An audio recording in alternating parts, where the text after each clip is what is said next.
Ngolunye usuku olushisayo, uZara ubona isihlahla sama-aphula. Naphezu kokuba nentamo ende, akawafinyelela ama-aphula.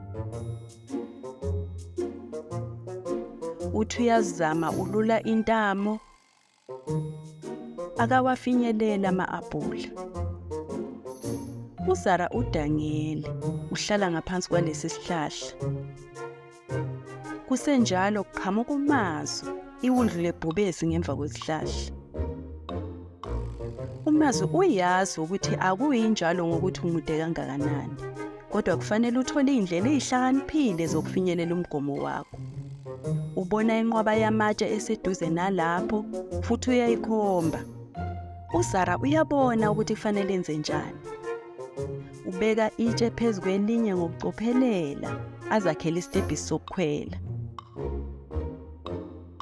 Ukhwela kulesi sitebhisi samatshe, ulula intamo, uyawafinyelela ama-aphula ekugcineni. Njengoba eluma leli aphula eliconsisa amathe, uZara ucabanga ngesifundo asifundayo. Akuyinjalo ngokuthi umude kangakanani, kodwa kufanele uthole indlela ezihlakaniphile zokufinyelela umgomo wakho.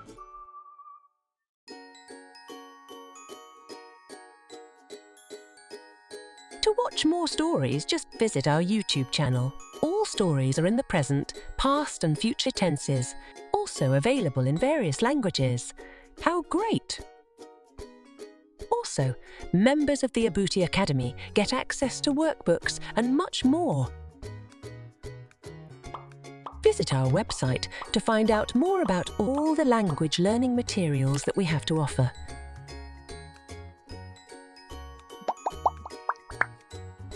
www.abutisyllabus.com